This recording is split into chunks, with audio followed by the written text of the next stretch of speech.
बिस्मिल्लाहिर्रहमानिर्रहीम। अस्सलाम वालेकुम। आज 29 जून है और दिन है बुध का। जैसे ही हुकूमत बनाई गई अब वो कोई राज नहीं रह गया। कैसे इस भानुमती के कुंबे को जोड़ा गया ये को आपको राज नहीं रह गया। पूरी कौम जानती है कैसे इनको इकट्ठा किया गया, किसने इनको इकट्ठा किया, किसने इनको मुसल्लत किया, किसने इमरान खान को निकाला, क्यों इमरान खान को निकाला।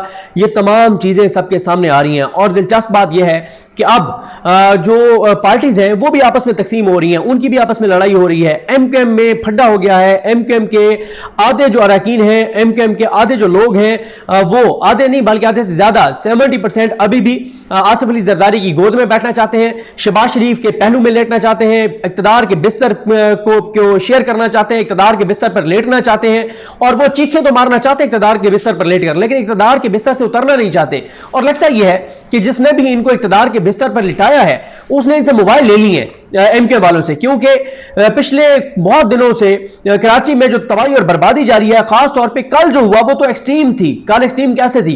कल कराची में लोग निकले, माड़ीपुर में, बाकी इलाकों में, वहां पर जो शैलिंग की गई, जो लाठीचार्ज किया गया, जो तशद्दुद किया गया, जो जुल्म किया गया, जो जबर किया गया। एक आप क़यामत खेज गर्मी में हीट स्ट्रोक का खतरा है, दूसरा इस क़यामत खेज गर्मी में 12, 14, 15 घंटे की लोड शेडिंग कर रहे हैं, तीसरा इस शदीद लोड शेडिंग के बावजूद आप 24 रुपए फी यूनिट आपने बिजली की कीमतें बढ़ा दी है। आपने कराची को तबाह और बर्बाद कर दिया है। जब आवाम पुरअमन एहतजाज के लिए निकले तो वहां पर लाठीचार्ज किया गया, तशद्दुद किया गया, लोगों के ऊपर जो है वो सिर्फ गोलियां नहीं चलाई गई, बाकी कोई कसर नहीं छोड़ी गई। लेकिन एमक्यूएम के किसी एक रहनुमा का आपने ट्वीट नहीं देखा होगा। यह है करामात आसिफ अली जरदारी की गोद में बैठने की। एमक्यूएम आसिफ अली जरदारी की गोद में लेट चुकी है, बैठ चुकी है, बल्कि उनकी तो गोद में बैठी है। जब इक्तदार के बिस्तर से उतरते हैं, बेड से उतरते हैं, शहबाज शरीफ के पहलू से, तो जाके फिर उधर आसिफ अली जरदारी की गोद में बैठ जाते हैं। इनका एमक्यूएम का इस वक्त ठिकाना दो ही जगह है, आसिफ अली जरदारी की गोद में या शहबाज शरीफ के इक्तदार के बिस्तर के ऊपर। और इक्तदार के बिस्तर पर इनको किसने भेजा है? जाहिर है जिनके मालिक हैं ये। यहां पर इनको मालिकों ने, जहां इनको मालिक कहते हैं फलाने के साथ जाके लेट जाओ, फलाने के साथ जाके लेट जाओ, लेट जाते हैं। लेकिन एक बड़ा फर्क है, पहले जब इमरान खान के साथ ये थे तब चाहे किसी ने भी इनको भेजा था, लेकिन तब 1 रुपए पेट्रोल बढ़ता था, चीखे, 2 रुपए बढ़ता था, हुकूमत छोड़ देंगे, ये काम नहीं हो रहा, हुकूमत छोड़ देंगे। रोज ब्लैकमेल करते थे लोग, अपोजिशन का, हुकूमत में होते हुए अपोजिशन का किरदार अदा करते थे।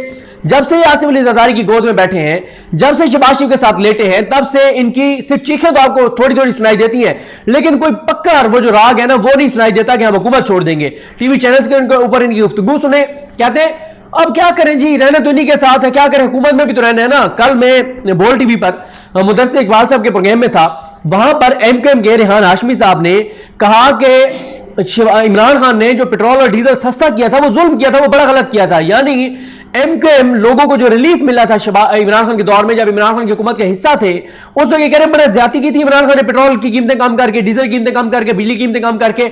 और ये कह रहे हैं जो शहबाज शरीफ ने किया ये बड़ा जबरदस्त किया है। 84 रुपए पेट्रोल बढ़ा दिया है, 119 रुपए डीजल बढ़ा दिया है, गैस की कीमतें बढ़ा दी है, घी की कीमतें बढ़ा दी है, किसान बेहाल हो गया है, सिंध को पानी नहीं मिल रहा, जो पानी पंजाब का काट के सिंध को दिया है वो वडेरों को मिल रहा है, सिंध का किसान भी रुल गया है, पंजाब का किसान भी रुल गया है, जो के इलेक्ट्रिक कर रहा है, हर चीज पे एमक्यूएम इस वक्त लेटी हुई है। लेकिन एमक्यूएम के अंदर भी जिन लोगों ने वोट लेने हैं, जिनको पता है कि हमने वोट से जीत कर आना है, जिनको यह पता है कि उनको एस्टैब्लिशमेंट ने ठप्पे लगा के जितवा देना है, मुर्दा लोगों के वोट डलवा के जितवा देना है, उनको धांधली से जितवा देना है। जैसे अभी इन्होंने 240 की सीट जीती, टीएलपी जीत गई थी, लेकिन टीएलपी को क्यों हराया गया? एमक्यूएम ने फोन कर दिया, जो फोन करते हैं उनको फोन कर दिया, अगर हम ये सीट हार गए हम हुकूमत छोड़ देंगे। फिर क्या हुआ? फिर रिजल्ट रुकते हैं, फिर उसके बाद दोबारा रिजल्ट आने शुरू होते हैं और एमक्यूएम जीत जाती है। अब आज कौमी असेंबली में एमक्यूएम के 2 अरकान असेंबली, एक इंजीनियर साबिर कायम खानी और दूसरा सलाउद्दीन, उन्होंने बजट इजलास का बाइकआउट किया है। अब मसला क्या है? मैं इन दोनों को समझता हूं, उन्होंने अच्छी बात की, मैं अभी सुनाता भी उन्होंने क्या बात की। लेकिन एमक्यूएम का मसला यह है कि एमक्यूएम जब भी कोई इस तरह का बयान देती है, सबसे पहले जहन इस तरफ जाता है कि ये ब्लैकमेल कर रहे हैं, दूसरा ख्याल जाता है कि अपनी कीमत बढ़वा रहे हैं, तीसरा ख्याल यह आता है कि जनाब ये जाती मफाद लेना चाहते हैं। ये नहीं होता कि जी ये ठीक कर रहे हैं। अब गुड कॉप बैड कॉप भी हो सकता है। एमक्यूएम के कुछ लोगों ने यह भी कहा होगा कि तुम हुकूमत को खड़काओ, हम लेट के बनाएंगे, हम प्यार से बनाएंगे, हम उनके पहलू में लेट के उनको खुश करके बनाएंगे और आसिफ अली जरदारी की गोद में बैठ के और उसकी मिन्नत तरला करेंगे। तुम थोड़ा सा ब्लैकमेल करके देख लो ताकि वो कैरेट एंड स्टिक दोनों वाले मामला हो जाए। लेकिन बात यह है, अगर तो ये ड्रामा नहीं था, आज जो साबिर कायम खानी और सलाउद्दीन ने किया है, उन्होंने थ्रेट किया है हुकूमत से अलग होने का, उन्होंने अपोजिशन बेंचों पर बैठने की धमकी दी है। और मसला यह है कि एमक्यूएम के बारे में ये भी तासुर है कि एस्टेब्लिशमेंट की कॉल के बगैर इनकी औकात ही नहीं है कि ये कोई काम कर सके। ये सबसे बड़ा एमक्यूएम का सबसे बड़ा मसला यही है कि इनका सबको पता है कि एस्टेब्लिशमेंट के बगैर ये इधर उधर नहीं जा सकते। यही मसला है कि फवाद चौधरी ने ये कहा है कि एस्टेब्लिशमेंट सिर्फ इतना करे कि एमक्यूएम को और बाप को कहे कि आप अपनी मर्जी का फैसला करें, धड़ाम से हुकूमत गिर जाएगी। मैं इस अगली वीडियो में आपको बताऊंगा कि एस्टेब्लिशमेंट की न्यूट्रलिटी का जो भरम था वो भी टूट गया है, वो जो अब गवाहियां आ रही है। तो अब ये जरा आप सुन ले कि एमक्यूएम के दो अरकान क्या गुफ्तगू करके आज बाइकआउट करके गए हैं और उन्होंने हुकूमत छोड़ने की धमकी दी है। ये जरा सुन ले। हुसैन कायम खानी साहब, इंजीनियर साबर कायम खानी साहब। बिस्मिल्लाह सर, बहुत शुक्रिया। मैं कभी सर आपको तंग नहीं करता, लेकिन मुझे अपने हल्के की आवाम ने मुंतखब करके भेजा है, किसी अहले गैरे नत्थु खैरे की मन्नतें करने के लिए नहीं भेजा है। ये वजारतें, ये सीटें सर इसलिए मिलती हैं कि आदमी इज्जत बनाए, काम करे। ये सीटें पाने के बाद अगर इज्जत भी नहीं मिले तो उसके ऊपर हम थू करते हैं। और मैं सर यहाँ एक शख्स मौजूद है जिसकी वजह से मेरे शहर हैदराबाद में वो चीजें नहीं है कि जो हमारी में वो चीजें नहीं है कि जो हमारी जरूरियात है। हमारा एयरपोर्ट बंद है, हमारा पीए का ऑफिस बंद है, हमारे रेलवे लाइन पे रोज हादसे होते हैं, हमारे रेलवे लाइन पे बम फटते हैं। लेकिन जो साढ़े तीन महीने में जो रेलवे पीछे गई है, जो एयरलाइन पीछे गई है, उसका कोई जवाब देने वाला नहीं है। और लोग यहाँ मिनिस्टर सर मौजूद नहीं है। मैं इनके रवैये के खिलाफ, इनके बातों के खिलाफ वॉकआउट करता हूँ और ये बता के जा रहा हूँ कि इनके होते हुए ना असेंबली चल सकती है, ना हुकूमत चल सकती है। जनाब स्पीकर, ये सलाहुद्दीन साहब, इस तरह के लोग हमें इस तरह के जवाब देंगे, हम उस तरफ बैठने में धैर्य लगाएंगे।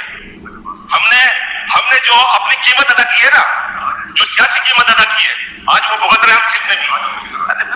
ये समझते नहीं है, जरा सी एक हकीर चीज के ऊपर क्या जवाब दिए लानत भेजते हैं। आपका पॉइंट आ गया, थैंक यू।